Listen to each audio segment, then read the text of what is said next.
dalam Muhammadiyah ketika sujud yang diletakkan adalah lutut dulu, baru sebelum kedua tangan.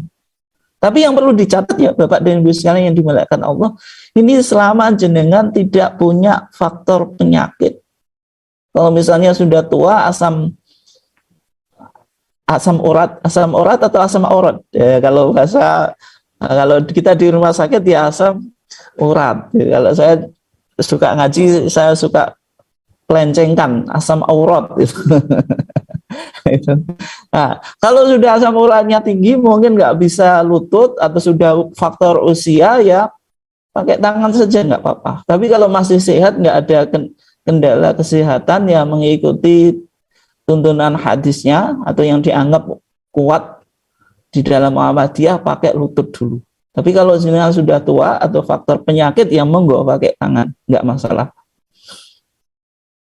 Kenapa kok disimpulkan demikian? Karena ada beberapa hadis, misalnya yang pertama hadis At-Tirmidzi, ketika Rasulullah sujud, yad'u rukbatayhi qabla yadayhi, meletakkan kedua lututnya sebelum kedua tangannya, artinya lutut dulu.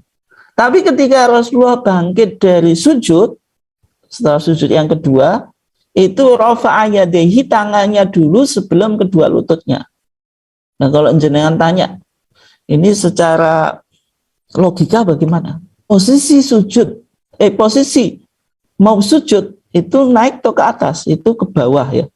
Kok naik atau ke atas? Maksudnya naik atau ke bawah atau turun, naik atau turun, itu posisinya turun. Kemudian kalau mau tadi dari sujud bangkit, itu posisi naik. Nah, kenapa kok kalau kita sujud itu lututnya dulu, tapi kenapa ketika kita bangkit dari sujud tangannya dulu? Ya tadi dengan teori naik dan turun tadi, maka kalau sujud itu turun ya secara logika itu lebih ringan.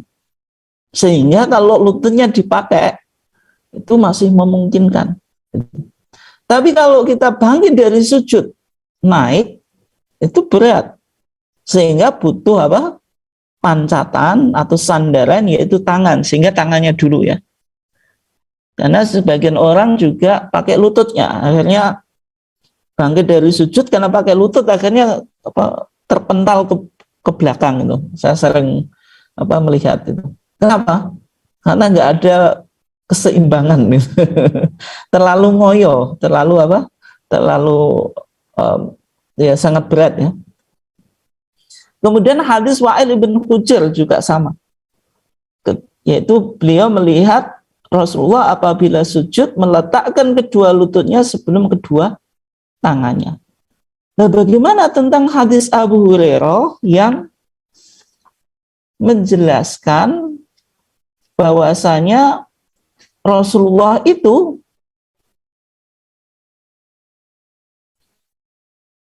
bersabda, apabila salah seorang di antara kamu bersujud, fala yabruk kama yabrukul ba'ir, janganlah berdekam atau menderum, atau dalam bahasa kita ya jerum, kayak jerumnya unta.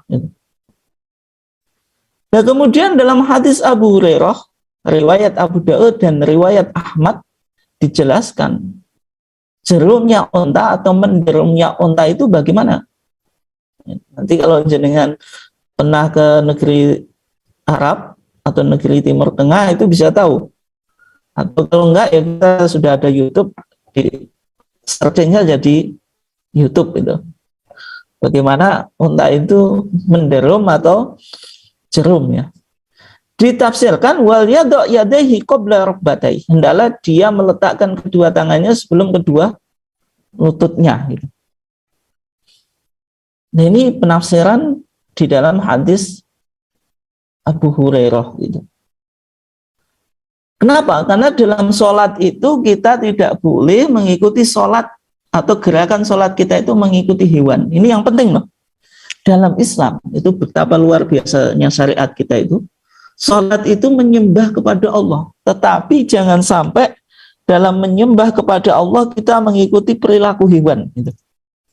Ya, di antaranya tidak boleh sujud sebagaimana menderumnya unta gitu. Nah, hadis Abu Hurairah ini yang mengatakan menderemnya unta itu meletakkan kedua tangannya sebelum kedua lututnya. Berarti berdasarkan hadis Abu Hurairah, riwayat Abu Dawud dan Ahmad, itu ya berarti tangan dulu, baru lutut. Tapi kenapa kok majelis tarjih berpandangan lutut dulu? Nah, dalam kajian majelis tarjih, hadis ini maklub. Maklub itu apa? Hadis yang redaksinya terbalik. Artinya, hendaklah dia meletakkan lututnya sebelum kedua tangannya yang betul. Tapi, terbalik. Akhirnya apa? Tangan dulu sebelum lutut. Atau kedua tangannya dulu sebelum kedua lutut. Kenapa kok majelis tarjih dalam kajian hadisnya menyimpulkan hadis Abu Hurairah, riwayat Ahmad dan Abu Dawud ini maklub? Terjadi keterbalikan redaksi. Gitu. Ya, contohnya jenengan apa? Mohon maaf ini sekedar menyebut direktur rumah sakit sebagai karyawan. Oh, itu keliru kan itu. Nah, itu namanya maklub, terbalik. Gitu. Nah, kenapa kesimpulannya maklub? Karena dua hadis tadi juga kontradiksi dengan riwayat Abu Hurairah yang lain yang diriwayatkan oleh siapa? Abu Syaibah. Gitu. Di sana dikatakan idza sajada ahadukum falyabtadi bi rukbatayhi qabla yadayhi. Apabila seseorang di antara kamu sujud, hendaklah ia memulainya dengan kedua lututnya sebelum kedua tangannya. Ini hadis Ibnu Syaibah ini apa? Banyak ulama hadis yang mensahihkan. Oleh sebab itu disimpulkan oleh majelis tarjih hadis Abu Hurairah itu maklub, yaitu redaksinya terbalik. Yang betul kedua lututnya baru kedua tangannya, bukan kedua tangannya baru kedua lututnya. Nah, kesimpulan majelis tarjih itu juga ternyata kesimpulan dari beberapa Ibnu Qayyim al-Jauziyah dalam kitabnya Zadul Ma'ad. Kemudian juga Al-Imam As-Sun'ani, yaitu pengarang kitab Subulus Salam, yaitu syarah dari Bulughul Maram itu. Ini kesimpulan majelis tarjih.